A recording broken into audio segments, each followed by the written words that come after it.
Now, how about them damn Celtics? And we are back with another episode of How About Them Celtics. Sam and I are here recording on Friday, November 29th, after the Celtics NBA Cup win over the Chicago Bulls. However, not quite as much juice in that statement because the Celtics did not win by the 15 or 16 that a lot of people wanted them to. They won by 9 thanks to a Sam Hauser heave at the buzzer, which was very funny.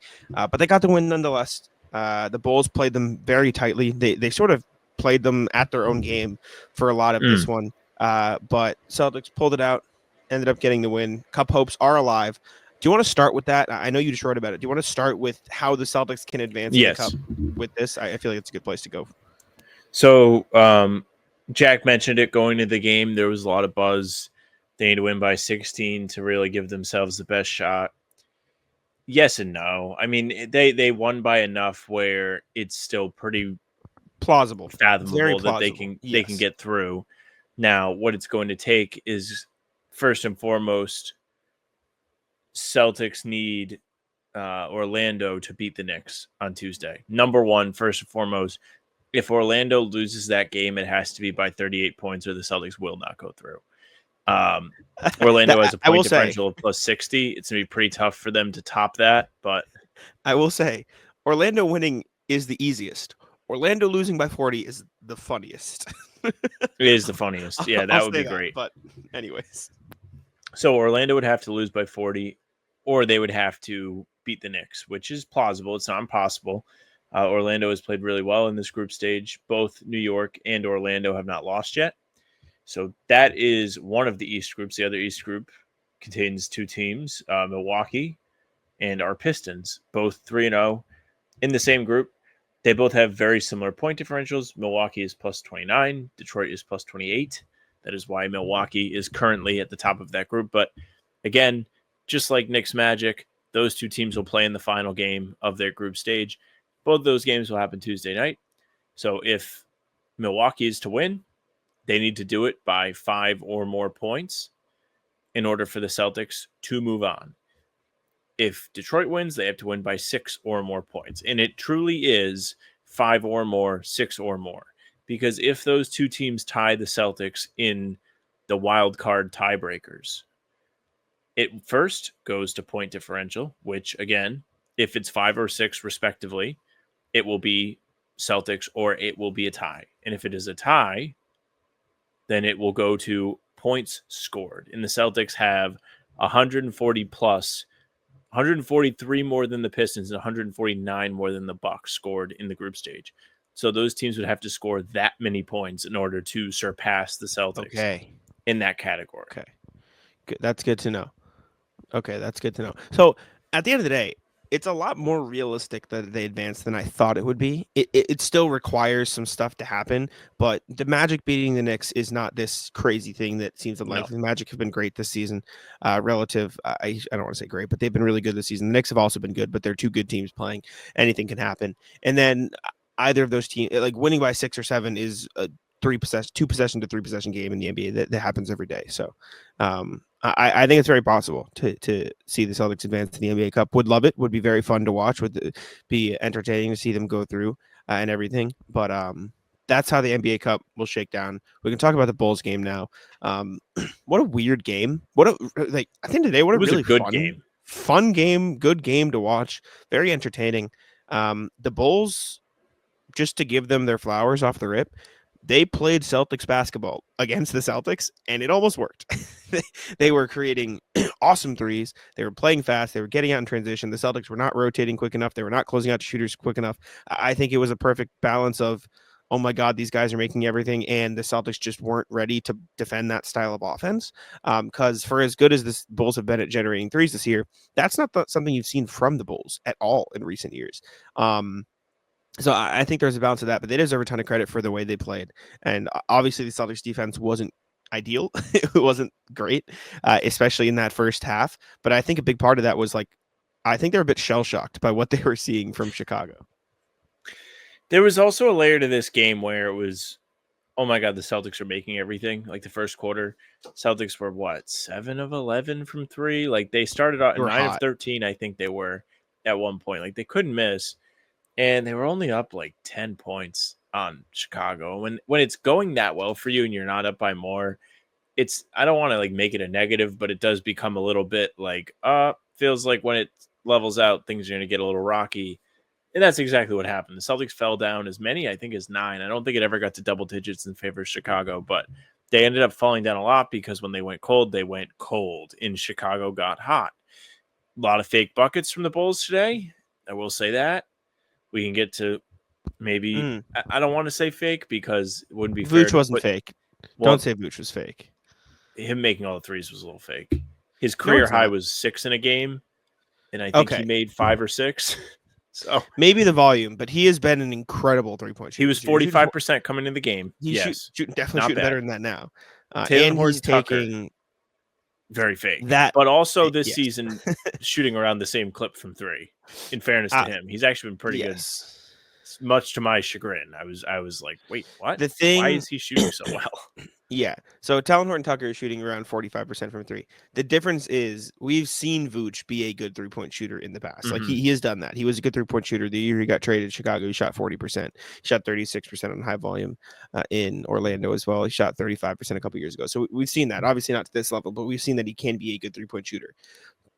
Talon Horton-Tucker's career high before this was last year at 33%. Like he is not a good 3-point shooter. But I think the Vooch ones was fair. I don't think they rotated quick enough. The Bulls also just got a lot of open looks. Like at the end of the day, or by the time they got hot, there was like Torrey Craig made a tough one. Talon Horton-Tucker made a tough one. But before that, they were just getting a lot of open looks, and the Celtics weren't rotating or getting back fast enough. And the way I sort of phrased it when I was writing or trying to write about it was, the Celtics' back foot defense wasn't good. Like it felt like they were constantly on the back foot, whether it was getting beat off a cut, whether it was getting beat in transition, whether it was they got to the 3-point line so fast the Celtics had to sort of backpedal and figure out where they were going. It just, like, for the most of the game, especially in the first half, it felt like the Bulls were like a step ahead of them and they were playing catch up. And in the third quarter, they did that and they played better.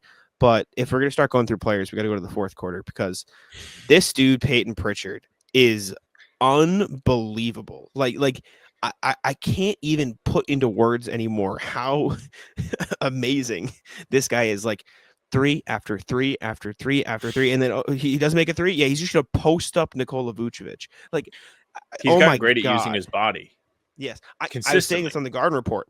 I think he learned that from Drew. It would not surprise me if he learned Looks that like from it, because we're seeing it a lot more this year. But man, this game was close, and then Payton Pritchard decided, I'm just going to have a 19-point fourth quarter. Don't worry about it. I'm going to make all the threes. I'm going to make all the shots. I'm going to do everything. I mean, this dude, I want to say, like, it's surprising me more every day. But I think at this point, we've gotten past that peak of surprising me more. And I am not surprised anymore, because this is just how good he is. Like, seriously, I think he's just this good. I think so, too. I think each and every game continues to just be like, yeah, cemented even more. The ability to do more than just shoot threes is really the thing. And I know we kind of talked about that, using his body, playing under control on the drives. Like, he's very patient underneath. And that's not something you see from everybody. Even guys that are bigger than him, they are not that patient. Then the brass balls just continue to be there every single time. Celtics kind of reeling in this one. Chicago had some nice stretches late third quarter, early fourth quarter. Payton Pritchard makes back-to-back threes, and it's just like, okay, Celtics are in this. Like, you kind of know from that point on, he's got it going. And we can't even sit here and pretend like this was the most incredible Payton Pritchard game, because it really wasn't up until that fourth quarter explosion. Like, he was fine. I didn't feel like he was a liability. Yeah. But it really was not the same type of game that we had seen from Pritchard up until, like, throughout the season, right? So fourth quarter, he's 7 of 8 from the field, 5 of 6 Look at this. from deep. In throughout the game, he's 10 of 16. So what is that? He was 3 of 8 before the fourth quarter. Look at this. Fourth quarter comes around. Payton Pritchard made his first 1, 2, 3, 4, 5 shots of the fourth quarter. I mean, and the one he missed was a heat check. Now. I just want to watch Payton Pritchard's shots. It's a little laggy. Let me know if it's still laggy. Is it still laggy? It's not too bad. We don't have to, but yeah, the Celtics weren't winning when he went on that run, and then he just was unbelievable to help them win this game. I think he's should be. I'm trying to think of the best way to phrase this. Like in 6 man of the year odds, I think he should be like minus money, if that makes sense now. Like He should be the overwhelming favorite. Yeah. He should be like minus 150 rather than like plus 200. Like he should be well the favorite to win 6 man of the year. The Celtics are playing incredible. He's their 4th leading scorer off the bench. He took the 3rd most shots in the team tonight behind Jaylen Brown and Jayson Tatum. Like what an incredible performance by Payton Pritchard. 29 points, 7 rebounds, 4 offensive rebounds. This dude's he does that it one all. late in the game. No. So the one late in the game was fun, right? Where he grabbed the rebound and kicked it back out and got a 3. The one that was most impressive to me, this dude was like 11 feet in the air for a rebound in the first half. Like, did you remember that? He jumped so high to get it over every single Bulls player and pulled it back out, and he didn't end up making the shot. But I was like, oh my God, he's floating for half a second. So I was super impressed with Payton Pritchard. He was really fun in this game. Keith Smith nods. He was sharp on the Payton Pritchard offensive rebounds thing forever. It felt like he was always in on it. Mm-hmm. Man, this Georgia Tech game is crazy. I'm sorry. They're in 5 overtimes. I only have it on the side. It's not on my computer. I can still see Georgia is not winning right now? It is in quintuple. Now it's going to be sextuple. Is that what it is? Wow. Overtimes. Wow. Georgia came back, though. They were down 2 touchdowns late in the 4th. Anyways, yikes. Celtics game was an incredible game. Payton Pritchard was a hero. Jayson Tatum was a monster throughout the night. What did he finish with? 35, 36 points? Jayson Tatum tonight had 35, 14, and 5. And no one's going to talk about it because Payton Pritchard was a monster. Well, we're talking about it. 12 minutes in, but we're talking about it. Incredible. This might have been his best game of the season, sneakily, just from an all-around performance. That's hard to say with opening night. He was 13 of 17 in that game, and he was shooting a bunch of threes too. But this was like the most focused he looked. I think the biggest thing for me in this game was I look at that third quarter and the Celtics were, I don't want to say they were reeling, but it felt like they were a bit out of whack for a lot of the first half. Like they just weren't as sharp as they need to be. This dude Tatum, when it was like the Tatum and the bench guys, or I think Derek White or Drew Holiday was in there, but it was just Tatum, no Jaylen. There were a lot of bench players, et cetera, et cetera. He took over this game. He was making threes when he needed to, but he was getting to the rim at a very high level. He took 10 free throws in this game, only made 7, which, I mean, you can nitpick about, but he's getting the free throw line. He had a nice block in transition. He was locked in on defense. There was another one where he was mad at a call on one end, yelled at the ref, then just immediately drove down the floor after the timeout and got whatever he wanted. Like he channeled it in the correct way. Was that the one where he big bodied THT? Like he went up with 2 hands and he just bounced right off of him? Yes. So Tatum was insane in this game, and he deserves a ton of credit. Anytime his first instinct is to get downhill and go to the basket, you're going to see the best of Tatum. And we saw so much of that today. He took a couple of step back threes. He was efficient nonetheless. Like he finished this game from 3, 4 of 8, 50%. Can never really complain about it. Anytime the majority of his stuff comes inside, you just know it's a different kind of night. And that's really the best version of Tatum you're going to get. You don't have to worry about, I mean, we just did a video on the 3-point shooting and, you know, where it really starts, what the best options are in terms of getting himself going. And it really is going to the rim. That's how he sees it go in. That's how he gets confidence. That's how he puts the pressure on the defense and has to keep them honest on the step back moves instead of just having them be, okay, yeah, it's easy. We just have to force him to do a step back. He'll settle and it'll be an easy defensive possession. Instead, they have to worry about it. And when they have to worry about it, it's not pretty. Yeah. No, Tatum was awesome. He was probably the best overall player on the floor, despite the fact that Payton Pritchard was what Payton Pritchard was. I will say, speaking of shot selection, Jaylen Brown, not quite as good. Probably took a few more shots than he needed to. His threes were falling at a good rate, which was fine, but it just felt like he was missing. The best way I can explain it was he was missing a lot of the tough shots he usually takes, and because of that, it was just a pretty off-kilter Jaylen Brown performance.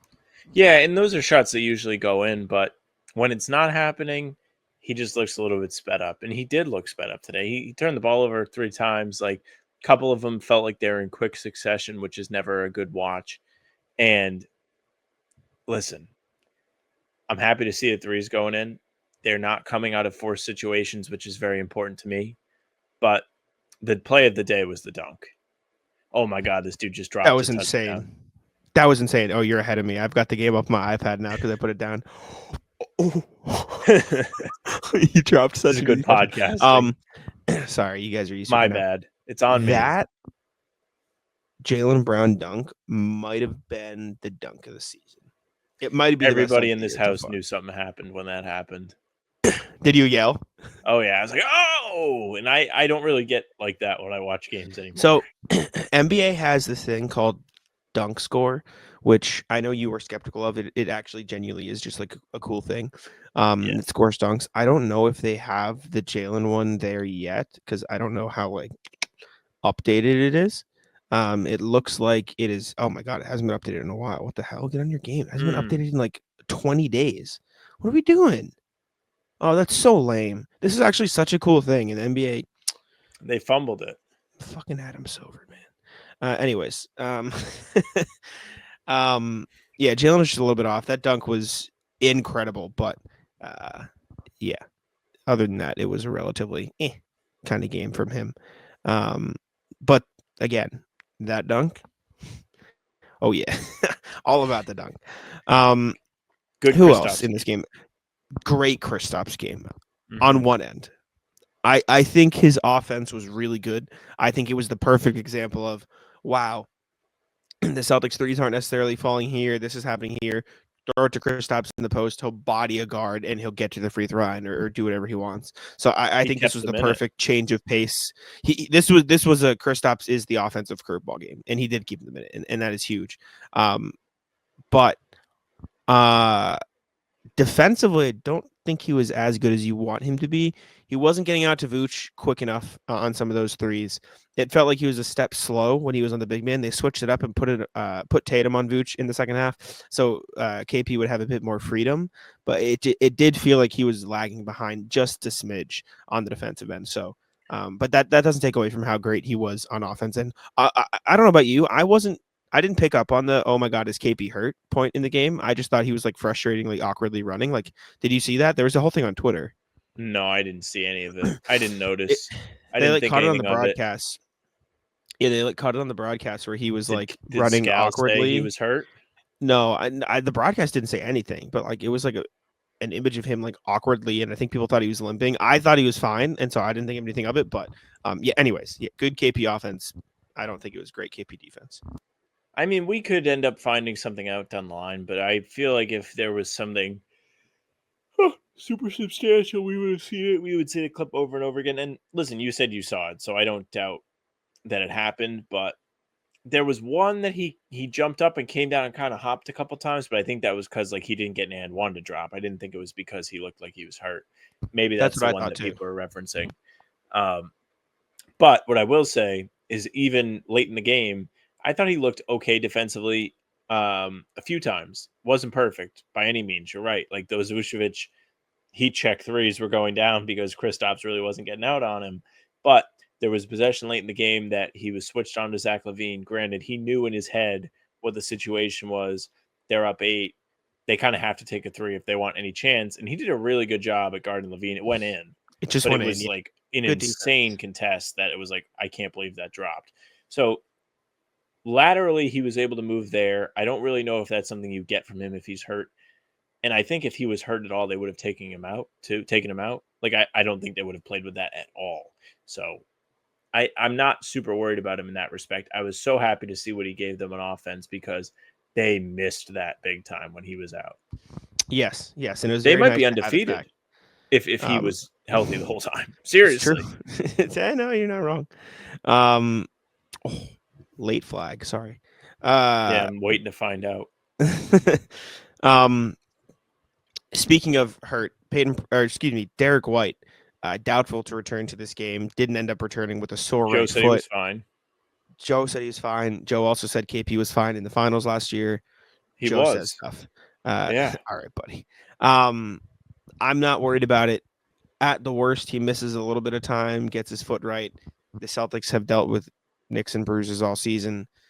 It's okay. But I'm not too worried about Derek White. But we'll see what ends up happening. But before that, Derek White was great. He was making his threes. He was making plays all over the floor. He had this one wild contest at the rim. I think it was on not Talon Tucker. I forgot who was on. He blocked Vucevic. He smothered Vucevic. There was that block, but there was another one where he didn't get the block. He just went up and contested, and the dude couldn't even get a good shot up. Like his rim defense is truly an unbelievable thing to watch. So I thought he played well before the injury, and I'm personally not worried about the injury, but I don't know. Me either. I thought Derek was really great for their start in particular. He was red hot in the first half, finished 6 of 10, 4 of 8, 16 points. Pretty good night, even if he played the whole game, considering that he really didn't play at all in the fourth quarter because of injury. You can really take that back, be happy with it. I'm in the boat that I don't think he's going to be hurt. He might not play Sunday. Like, they might keep him out of caution, but I don't think he's going to be significantly hurt. I do want to pivot to Drew a little bit because I thought Drew was great when Derek went out. Drew was not good in the early parts of this game. He was not good. Last game, he was not good. The game before. This game, in the end, he made some big plays. In the fourth quarter alone, Drew Holiday had, 7 points, 3 of 3 from the field, and they needed those points. This was a close game. That's why the Pritchard moment was so big, because they needed all of those buckets. Holiday was there for them when Payton Pritchard couldn't be. He made a great putback on a Jaylen 3 that was off a fantastic, brilliant Jayson Tatum pass at the end of the game. Tips it in, puts the Celtics back up by 7. Ends up being a nice factor in their point differential. He also made a 3 in the fourth quarter. I think it was out of pull-up and transition. And then he had a great up and under fake on Vucevic. Just poise from Holiday. That's what you traded for him for. That's what he brings to your team. That's the role he assumed last year. You can rely on him in the big moments. Yeah, he was huge in the game. He couldn't make his shots. He was missing like layups that he usually makes in that first half. And then he really turned it around and made some big shots when it mattered. So shout out to Drew for that. Nimish Kate also played in this game. He was fine. Didn't really do too much. Sam Hauser also didn't really do too much. Couldn't hit his shots. But made the big one. Made the big one. But also just continues to be one of like the niche skills in the NBA. His rebounding is so good. He's really attacking the glass. So that's super impressive to me, watching him rebound the ball. Outside of that, I don't think there's much else. The Bulls were fine. They played a lot of guys in this game. Zach LaVine looked pretty good, actually. Relatively efficient. Vucevic obviously was Vucevic. He was awesome. It was good to see Lonzo, just getting to watch him play, just in general, even though he wasn't amazing. Torrey Craig and Talon Horton-Tucker combined to make 7 of 9 threes, so that's cool as well. But I think that's about it. Is there anything else that we missed in this game that you think we needed to cover? No. Steve Kerr saw Billy Donovan's rotation and fucking fell over. Oh, just briefly. Joe Mazzulla calling a timeout just to have Hauser make a crazy Larry Bird 3 in the corner was all time. That was so fun. That was just the coolest thing I've ever seen in my life. So that was awesome. And Georgia wins, which sucks. But anyways, any final thoughts? Nope. I'll wrap it up. Shout out, Joe. Appreciate y'all for tuning in. Make sure to leave a like, subscribe, and I'll let Sam take it out. Yeah, thank you very much for listening and watching. Make sure you subscribe, leave a like, comment. Tell us what you thought of the cup. It's not over yet. You can also hit the bell. Jack and I are here every single day. We have new content. Full pods drop Tuesday, Thursday, Sunday. Game recaps are up the morning after each game, and other videos in between are on the channel to keep you up to date with all things Celtics. You can find us on Spotify and Apple too. All pods and recaps are up there, so if you follow, those will go right to your feed. Email us, hbtcpod@gmail.com. We love to hear from you guys. We'll be recording at some point on Saturday, so get those emails in. We already have a couple that came in after the game. hbtcpod@gmail.com. The socials are at How About Them C's for Twitter, Instagram, and TikTok. Facebook's the name of the pod. All streams are there. They're on YouTube. They're on Twitter. Jack's Twitter's at Jack Simone NBA. Mine's at Sam LaFrance NBA. That's it for us. Bye. Taco. Come on. Taco.